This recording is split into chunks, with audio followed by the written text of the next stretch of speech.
Hello everybody, welcome back to our channel. As we cannot predict the future, we can use history as reference. It's clear that our current monetary and economic system based in debts is extremely unsustainable.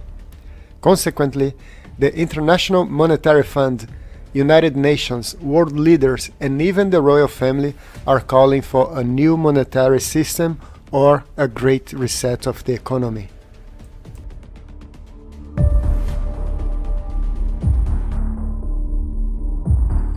Now is the historical moment, the time, not only to fight severe virus, but to shape the system. We have a unique but rapidly shrinking window of opportunity to learn lessons and reset ourselves on a more sustainable path.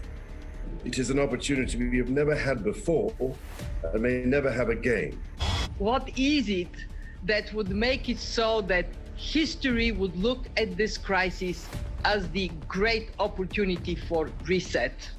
The Great Reset is a welcome recognition that this human tragedy must be a wake-up call. It is imperative that we reimagine, rebuild, redesign, reinvigorate and rebalance our world. Now is the time to think what history would say about this crisis. And now is the time for all of us to define our own role. All elements of the Great Reset are fundamental to building the future we need.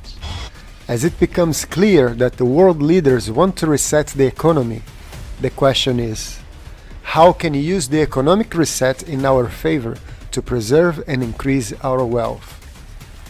To answer this question, we must go back to 1944. At the end of the Second War, 44 countries gathered in the United States at the Bretton Woods Hotel to implement a new economic system. This gathering was known as the Bretton Woods Conference. In this conference, it was clear that countries with more gold reserves would have more voice in the negotiations. The United States, that controlled 2/3 of all the gold in the world, convinced the Allied nations that the American dollar was good as gold and countries could convert their dollar into gold at any time. The new economic system was known as Bretton Woods Agreement. The system collapsed when France suspected that the United States was issuing more dollars than it had in gold reserves. How could the United States finance the Vietnam War while still sending astronauts to the moon? So France sent warships to collect the French gold in the United States. After France, other countries took the same action.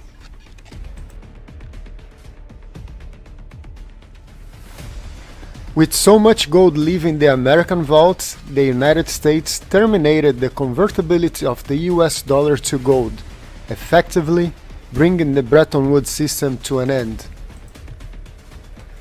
However, at the end of the Bretton Woods economic system, countries around the world had a large amount of dollars in their reserves. For this reason, the dollar was able to maintain the status of global currency. That was officially the beginning of our current monetary system, called the dollar standards. The dollar standards economic system was born with gold price skyrocketing from $35 to $800 an ounce. Fast forward to 2020 with unpayable debt levels and unfair trading advantages that only benefit the country that issued the world reserve currency.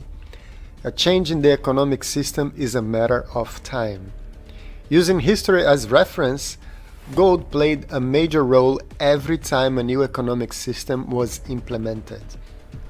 No surprise, countries are rushing into gold in preparation to the new economic system.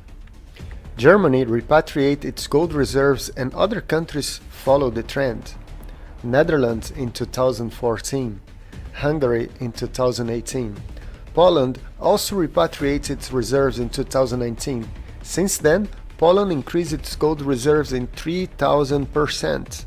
At the same time, countries like China, Russia, Kazakhstan and Turkey also bought huge amounts of gold, mainly in preparation for the changes in the economic system. India in 2021 has accelerated its gold purchase in 400%, while Venezuela tries to repatriate its reserves from London. The fact is, central banks don't want us paying attention to gold while they are secretly increasing their gold reserves.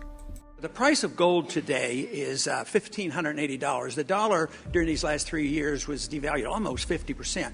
When you wake up in the morning, do you care about the price of gold? Well, I pay attention to the price of gold, but I think it reflects a lot of things. It reflects global uncertainties. I think the reason people hold gold is as a protection against what we call tail risk, really, really bad outcomes. And to the extent that the last few years have made people more worried about the potential of a major crisis, then they have gold as a protection. Do you think gold is money? No. It's not money. Even if it had been money for 6,000 years, somebody reversed that and eliminated that economic law. Well, it's an asset. I mean, it's the same. Would you say Treasury bills are money? I don't think they're money either, but they're a financial asset. Why do central banks hold it? Well, it's a form of reserves. Why don't they hold diamonds? Well, it's tradition, long-term tradition.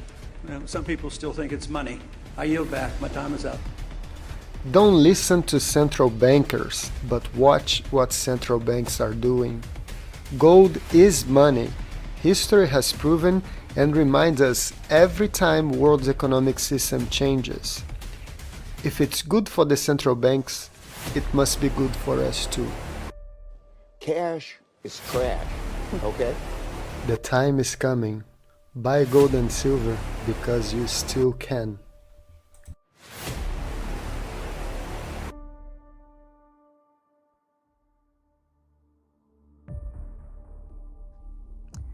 Today, we face a new Bretton Woods moment.